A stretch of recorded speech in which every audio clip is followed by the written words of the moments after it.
Hello दोस्तों, नमस्कार। स्वागत है एक बार फिर से आप सभी के अपने प्रिय चैनल पर। दोस्तों आपको बता दें जो अभी की सबसे बड़ी खबर आ रही है, जहां भारत रशिया की दोस्ती में दरार डालना चाहता है अमेरिका। जी हां दोस्तों, चल रही है बहुत बड़ी प्लानिंग। जी हां दोस्तों, बताएंगे कैसे अमेरिका को रास नहीं आ रही है रशिया के साथ भारत की नजदीकियां रिश्ते में खटास डालने के लिए बना रहा है ये प्लान। जी हाँ दोस्तों, आप भी ये प्लान सुनकर चौंक जाएंगे दोस्तों। और उससे भी बड़ी खबर आपको बताएंगे, जहाँ श्रीलंका को लेकर चीनी राजदूत पर बरसा अपना भारत। जी हाँ दोस्तों, बताएंगे चीन को सुनाई इस मुद्दे पर खरी खरी। और साथ ही दोस्तों बताएंगे जहां पीओके में टेरर कैंप और लॉन्च पैड को एलओसी के पास लेकर आई पाकिस्तानी आईएसआई। जी हाँ दोस्तों, और साथ ही आपको गुलाम नबी आजाद के बीजेपी में शामिल होने को लेकर दोस्तों बड़ी खबर, बड़ी अटकलें दूर होती नजर आ रही है। दोस्तों बताएंगे क्या है इस खबर में दोस्तों, तो आराम से बने रहेगा वीडियो के अंत तक। और अभी खबरों में आगे बढ़ने से पहले हमेशा की तरह मानते हैं कि मोदी जी हाँ तो हर चीज संभव है दोस्तों, और आपको भारतीय होने पर गर्व है। तो इस वीडियो को भी कर दीजिए लाइक, चैनल को कर दीजिए सब्सक्राइब, बेल आइकन दबाइए, साथ ही कमेंट बॉक्स में लिख दीजिएगा जय हिंद। जी हाँ दोस्तों, तो चलते हैं पहली और सबसे बड़ी खबर की तरफ, जहां पर अमेरिका को रास नहीं आ रही रशिया के साथ भारत की नजदीकियां रिश्ते में खटास डालने के लिए बना रहा है प्लान। जी हाँ दोस्तों, यूक्रेन रशिया युद्ध के दौरान भारत अमेरिका के बीच चल रही साझेदारी का सबसे अधिक मूल्यांकन किया गया है दोस्तों। अमेरिका इस दौरान भारत को रशिया के साथ रिश्ते कम करने की नसीहत भी देता रहा, लेकिन भारत अपनी नीति से कभी नहीं डिगा।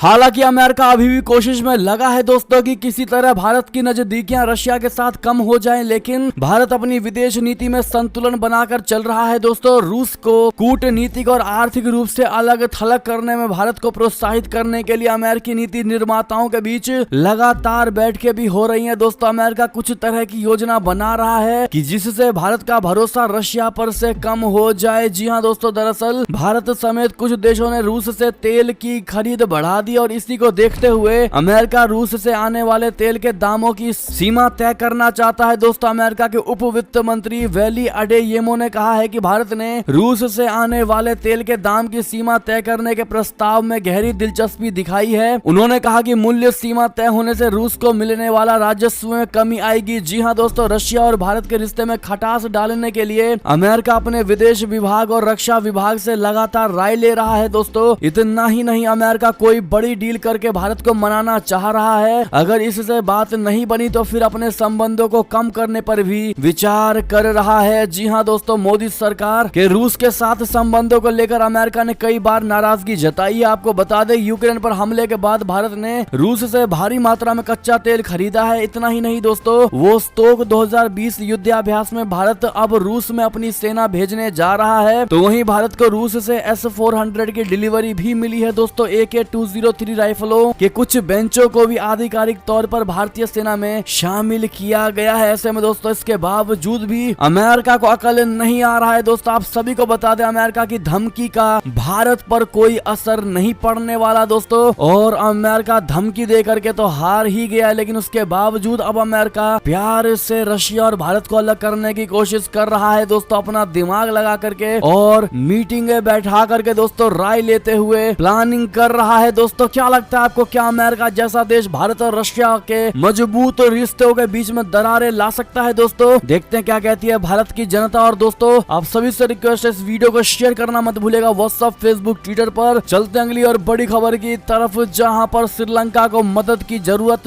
एजेंडा ना चलाएं। जी हाँ, चीनी राजदूत पर बरसा भारत, जमकर सुनाई चीन को खरी खोटी। जी हाँ दोस्तों, श्रीलंका को लेकर भारत और चीन में तकरार सामने आ गई है। चीनी राजदूत के दिए गए बयान पर भारत ने जमकर खरी खोटी सुनाई है। भारत ने तो उनके बयान को चीन के रवैये से जोड़ दिया है दोस्तों। इतना ही नहीं, भारत ने यह भी कहा है कि श्रीलंका को मदद और समर्थन की जरूरत है अपना एजेंडा चलाने के लिए। अवांछित दबाव या अनावश्यक विवादों में न लपेटे। जी हाँ, भारत ने चीनी कर्ज को लेकर श्रीलंका का उदाहरण देकर दुनिया भर के देशों को स्पष्ट चेतावनी भी दी है। दरअसल चीनी राजदूत ने एक दिन पहले अपने जासूसी जहाज युआन वांग 5 की श्रीलंका यात्रा पर आपत्ति जताने को लेकर भारत के खिलाफ जमकर जहर उगला था। श्रीलंका में चीन के राजदूत की झेन होंग ने एक बयान में कहा कि चीन इस बात से खुश है कि मामला निपट गया है और बीजिंग तथा कोलंबो संयुक्त रूप से एक दूसरे की संप्रभुता, स्वतंत्रता और क्षेत्रीय अखंडता की सुरक्षा करते हैं। जिसके बाद दोस्तों भारत ने चीनी राजदूत को जमकर सुना आया है। बता दें श्रीलंका में भारतीय दूतावास ने ट्वीट करके कहा कि हमने चीनी राजदूत की टिप्पणियों को देखा है। बुनियादी राजनयिक शिष्टाचार का उनका उल्लंघन एक व्यक्तिगत विशेषता हो सकती है या एक बड़े राष्ट्रीय रवैये को दर्शाती है। श्रीलंका के उत्तरी पड़ोसी के बारे में उनका दृष्टिकोण उनके अपने देश के व्यवहार से प्रभावित हो सकता है। हम उन्हें विश्वास दिलाते हैं कि भारत बहुत अलग है। उनका एक कथित वैज्ञानिक अनुसंधान पोत की यात्रा के लिए एक भू राजनीतिक संदर्भ थोपना सस्ता बहाना है। जी हाँ दोस्तों, यानी कि चीनी राजदूत को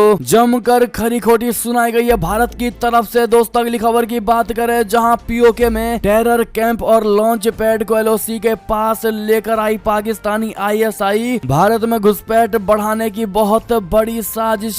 जी हां, भारत पाकिस्तान सीमा पर घुसपैठ को बढ़ाने के लिए पाकिस्तानी सेना अक्सर सीज फायर का उल्लंघन करती रहती है। अब खबर आ रही है कि पाकिस्तान ने अपने सभी टेरर कैंप और लॉन्च पैड को लाइन ऑफ कंट्रोल के पास शिफ्ट कर दिया है। इनकी लोकेशन इस हिसाब से तय कर दी गई है कि हर लॉन्च पैड और टेरर कैंप बॉर्डर से सिर्फ कुछ किलोमीटर की दूरी पर स्थित है। एक रिपोर्ट में खुफिया सूत्रों के हवाले से कहा गया है कि पाकिस्तान ने घुसपैठ को बढ़ाने के लिए ऐसा किया है। नापाक मंसूबों के साथ भारतीय सीमा में घुसने वाले ज्यादातर पाकिस्तानी आतंकवादी भारत के जवानों की बंदूकों का निशाना बनते हैं। CNN न्यूज 18 की रिपोर्ट में इसकी जानकारी दी गई है। एलओसी के पास शिफ्ट किए गए टेरर कैंप लश्कर तैयबा, जैशे मोहम्मद और हिजबुल मुजाहिदीन जैसे आतंकवादी संगठनों से जुड़े हुए हैं। सूत्रों के हवाले से रिपोर्ट में कहा गया है कि नक्शा देखने पर हमें पता चलता है कि उनके पास कई एंट्री रूट हैं। ये रास्ते किसी तरह की गोलीबारी से बचने और भारतीय सुरक्षा बलों को व्यस्त रखने के लिए है। जी हाँ दोस्तों, आप सभी को बता दें भारत में पाकिस्तान ने हमेशा से हथियार गिराए हैं। जी हाँ दोस्तों, रिपोर्ट के मुताबिक मौजूदा समय में सभी लॉन्च पैड पर ट्रेनिंग प्राप्त आतंकवादी मौजूद है, जिन्हें सीधे पाकिस्तान की खुफिया एजेंसी आईएसआई से निर्देश मिल रहे हैं। इन आतंकवादियों की घुसपैठ आईएसआई के लिए बोनस होगी, क्योंकि पाकिस्तान ड्रोन के जरिए लगभग 300 छोटे हथियार सीधे भारत में गिरा चुका है। सूत्रों का कहना है कि ये 300 हथियार हाइब्रिड किलिंग के लिए श्रीनगर और उसके आसपास मौजूद है। ऐसे में दोस्तों समय रहते इस लॉन्च पैड का और आतंकी संगठनों का पता लग चुका है। दोस्तों ऐसे में हमारी भारतीय सेना पूरे तरीके से अलर्ट हो चुकी है इन मुद्दों पर। जी हाँ दोस्तों, एक और बड़ी खबर की बात करें, जहां पर चीन को दो मोर्चों पर उलझा सकता है अपना भारत। ताइवान का जिक्र करके बोला अमेरिका, कहा हम साथ खड़े हैं। जी हाँ दोस्तों, अमेरिकी नौसेना के operational head admiral mic Gilday ने चीन से जारी तनाव को लेकर भारत की जमकर तारीफ की है। दोस्तों उन्होंने कहा कि भारत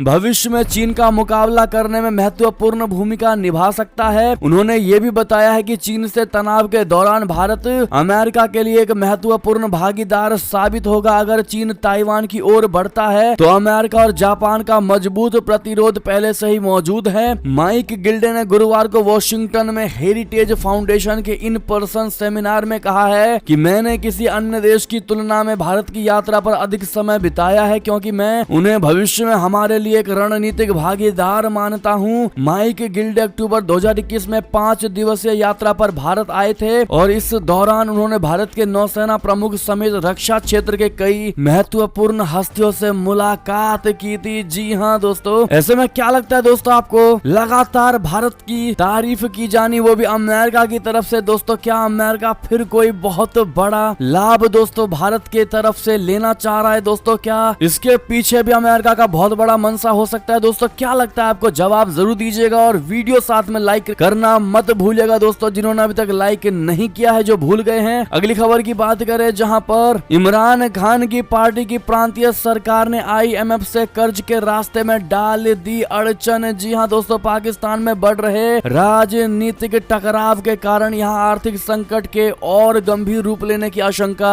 पैदा हो गई है। दोस्तों खैबर पख्तूनख्वा प्रांत की सरकार ने इस साल अपने बजट को लाभ में लाने का लक्ष्य मानने से इनकार कर दिया है। अंतर्राष्ट्रीय मुद्रा कोष यानी IMF ने पाकिस्तान को कर्ज की अगली किस्त देने के लिए शर्त लगाई है कि देश के सभी प्रांतों को अपने बजट को इसी वित्त वर्ष में घाटे से निकाल कर सरप्लस यानी बचत में लाना होगा। प्रांतीय सरप्लस की परिभाषा इस रूप में की गई है दोस्तों कि प्रांतों को संघीय सरकार से जो धन मिलता है उसमें वे बचत दिखाएं, यानी उसे पूरा खर्च ना करे। जी हाँ दोस्तों, बीते जुलाई में शहबाज शरीफ के नेतृत्व वाली संघीय सरकार ने IMF के साथ जिस सहमति पत्र पर दस्तखत किए उसमें यह शर्त शामिल थी कि प्रांतीय सरकारें मिलकर 750 अरब अब पाकिस्तानी रुपए की बचत कर वो रकम केंद्र को लौटाएंगी। जी हाँ दोस्तों, एक और बड़ी खबर की बात करें जहां पर बहुत बड़ा खुलासा, बहुत बड़ी खबर दोस्तों, अरुणाचल प्रदेश को टारगेट कर रहा है चीन। बॉर्डर एरिया के पास जारी है कंस्ट्रक्शन का काम। जी हाँ, अरुणाचल प्रदेश के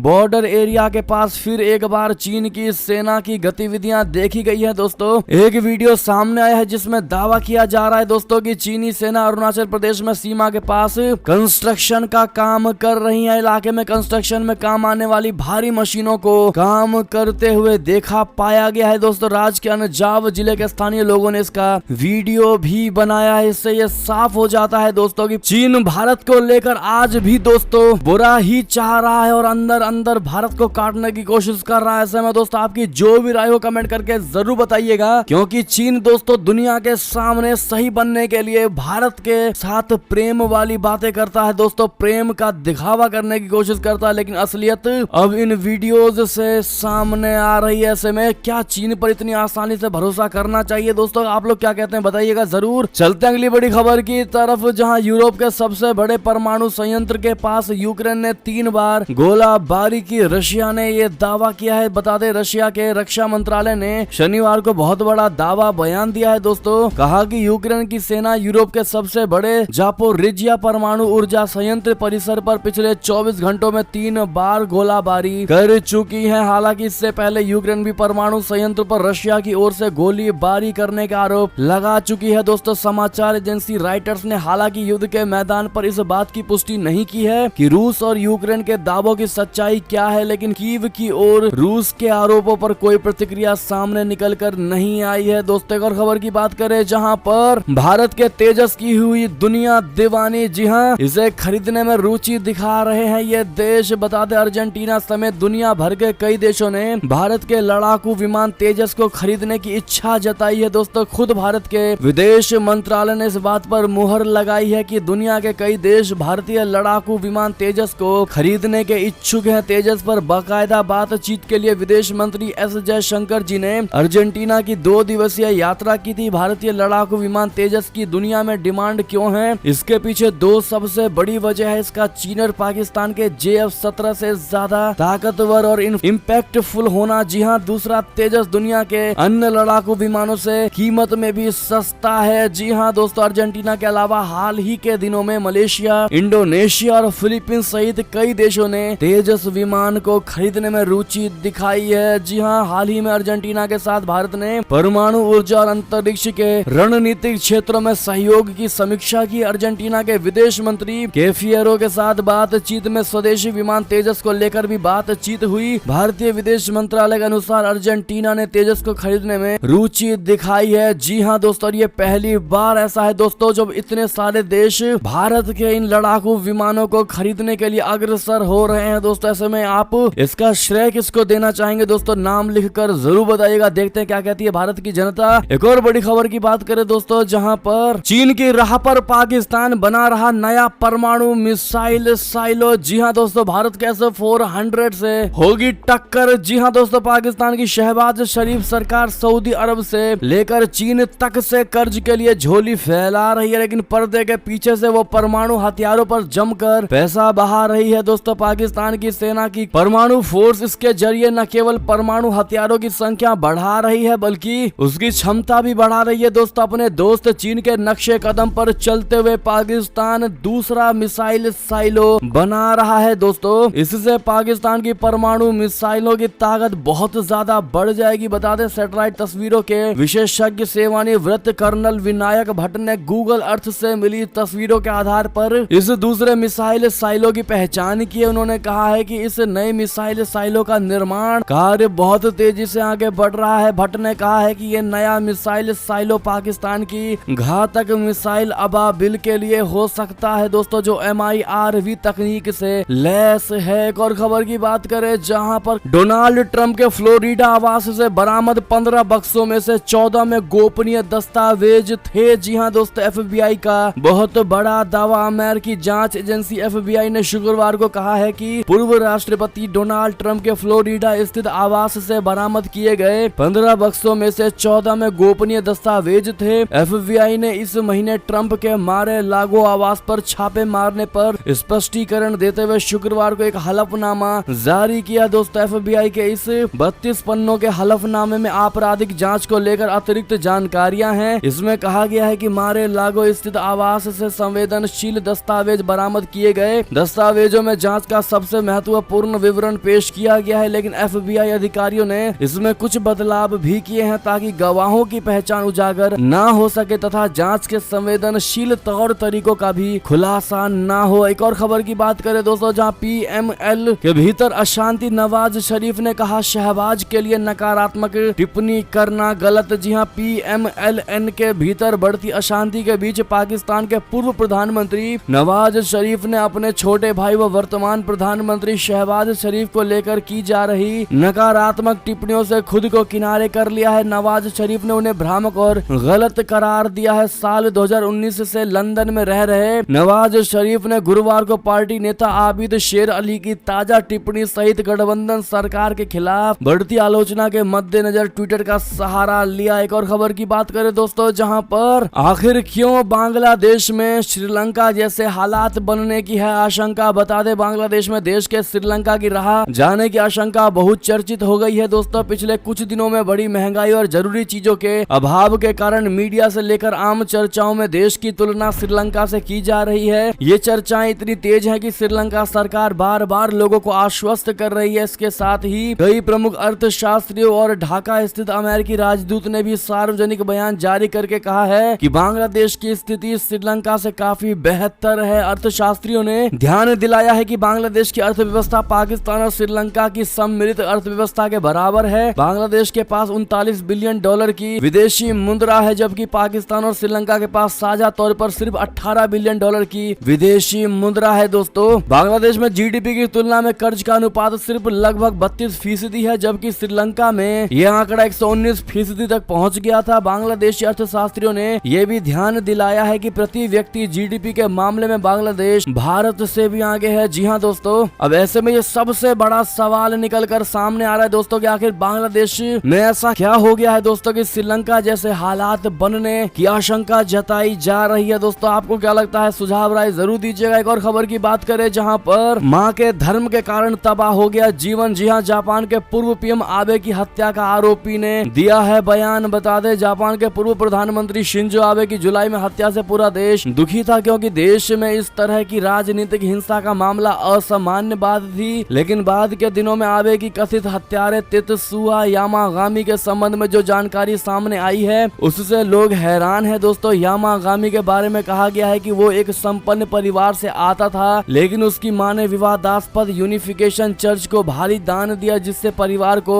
आर्थिक बदहाली का सामना करना पड़ा और वो इस बात से काफी नाराज रहने लगा था। कुछ जापानियों ने 41 वर्षीय यामागामी से सहानुभूति भी जताई और ऐसे लोगों में यामागामी की आयु के लोगों की खासी संख्या है जो 3 दशकों की आर्थिक और सामाजिक उथल पुथल के दौरान अपनी पीड़ा उससे जोड़ते हैं। जी हाँ दोस्तों, ऐसे में हालात चाहे कैसे भी रहे हो दोस्तों, क्या किसी की हत्या करना, किसी को मारना उचित होगा? आप जो भी राय हो बताइएगा जरूर। एक और खबर की बात करें, जहां पर गुलाम नबी को इस केंद्रीय मंत्री ने दिया NDA में शामिल होने का न्योता, कहा अब वो राहुलवादी नहीं। जी हाँ, कांग्रेस में भागी G23 समूह के नेता गुलाम नबी आजाद के शुक्रवार को पार्टी से इस्तीफा देने के बाद पार्टी के पूर्व अध्यक्ष राहुल गांधी की आलोचना करते हुए सभी राजनीतिक दलों की ओर से प्रतिक्रियाएं आ रही हैं। इसी तरह केंद्रीय मंत्री और रिपब्लिकन पार्टी ऑफ इंडिया के अध्यक्ष रामदास अठावले ने अपने अनोखे अंदाज में शायरी पेश करके आजाद को सीधे अपनी पार्टी में शामिल होने की पेशकश की है। रामदास ने ट्वीट किया कि आजाद को बहुत सालों बाद मिली आजादी, गुलाम नबी अब नहीं रहे राहुलवादी, अब उनको मिल गई सही आजादी, जम्मू कश्मीर की खुश है दादी। उन्होंने इस ट्वीट में कहा है कि गुलाम नबी आजाद का स्वागत है अगर वो बीजेपी में शामिल होते हैं या RPI में शामिल होते हैं। जी हाँ, केंद्रीय और रिपब्लिकन पार्टी ऑफ इंडिया के अध्यक्ष रामदास अठावले ने शनिवार को कहा है कि कांग्रेस से इस्तीफा देने के बाद अब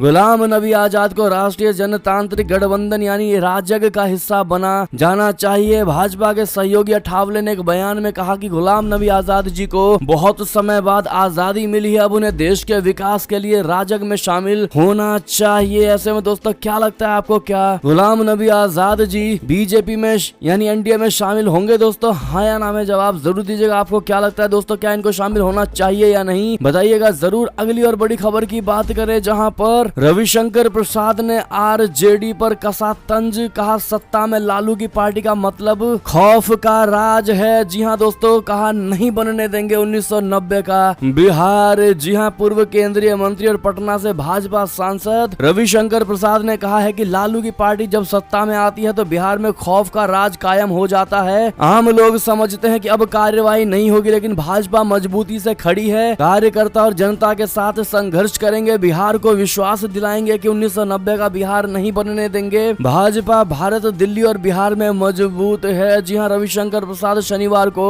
बांका जाने के पहले भागलपुर में पत्रकारों से बात कर रहे थे। पूर्व केंद्रीय मंत्री ने कहा है कि जब से मुख्यमंत्री नीतीश कुमार ने साथ छोड़ा, पूरी भाजपा जमीन पर उतर गई है। कार्यकर्ताओं से मिलकर बैठक कर रहे हैं, सांगठनिक फीडबैक ले रहे हैं। शुक्रवार को नवगछिया में कोर कमेटी की बैठक हुई। दोस्तों, एक और खबर की बात करें जहां पर सोनाली फोगाट को दिया गया था ये खतरनाक ड्रग, सीधे नर्वस सिस्टम पर करता है अटैक। केस में अब तक 5 की गिरफ्तारी। जी हां, भाजपा नेता और social media star Sonali Phogat की हत्या के मामले में गोवा पुलिस ने बहुत बड़ा खुलासा किया है। दोस्तों, जांच में सामने आ चुका है कि आरोपियों में सोनाली को कौन सा ड्रग दिया था। दोस्तों, गोवा के रेस्टोरेंट में सोनाली को मेथाम्फेटामाइन दिया गया था। गोवा पुलिस ने कहा है कि आरोपी सुधीर सांगवान के खुलासे के बाद सोनाली फोगाट को दिए गए ड्रग को करलीज रेस्टोरेंट के वॉशरूम से जब्त किया गया है। अब तक की जांच में पुलिस 5 आरोपियों को गिरफ्तार कर चुकी है। जी हां दोस्तों,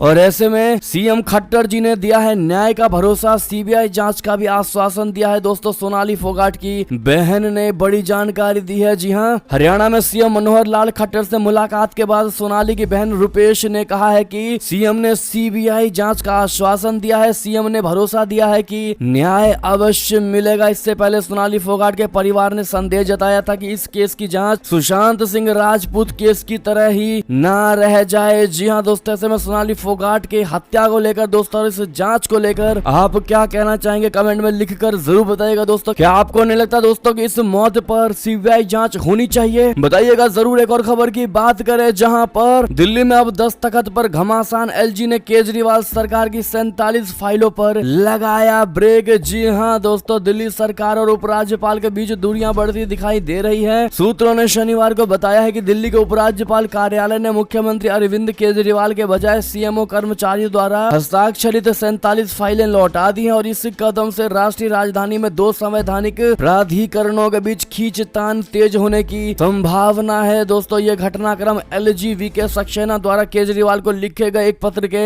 लगभग 1 हफ्ते बाद आया है। एक और खबर की बात करें जहां पर उद्धव ठाकरे को फिर एक बार बहुत बड़ी चोट देंगे एकनाथ शिंदे। दशहरा मेला हाईजैक करने की तैयारी, बीजेपी का भी साथ। जी हां, शिवसेना और दशहरा मेला का अटूट संबंध रहा है। इस अवसर पर दादर के शिवाजी पार्क मैदान में आयोजित होने वाली शिवसेना की रैली में राज्य के कोने कोने से शिव सैनिक शामिल होते हैं और इस साल 5 अक्टूबर को आने वाले दशहरा के दिन उद्धव ठाकरे और मुख्यमंत्री एकनाथ शिंदे के गुट के बीच जारी लड़ाई के बीच ये रैली होगी। दोस्तों, उससे पहले ये रस्साकशी शुरू हो गई है कि वास्तव में शिवाजी पार्क मैदान में दशहरा सभा किसे आयोजित करनी चाहिए। शिवसेना ने मुंबई नगर निगम से सभा की अनुमति लेने के लिए अर्जी दी है। खबर ये आ रही है दोस्तों कि फिलहाल नगर निगम ने इजाजत देने से मुंह मोड़ लिया है। इसके साथ ही इस बात की संभावना प्रबल हो गई है कि एकनाथ शिंदे का गुट भी इसमें दिलचस्पी ले रहा है। एक और खबर की बात करें जहां देश के मुख्य न्यायाधीश बने जस्टिस यूयू ललित, दादा पिता भी इनके वकालत में। जी हां दोस्तों, न्यायमूर्ति उदय उमेश ललित ने शनिवार को भारत के 49वें प्रधान न्यायाधीश के रूप में शपथ ग्रहण किया है। दोस्तों, राष्ट्रपति द्रौपदी मुर्मू ने राष्ट्रपति भवन में आयोजित संक्षिप्त समारोह में न्यायमूर्ति ललित को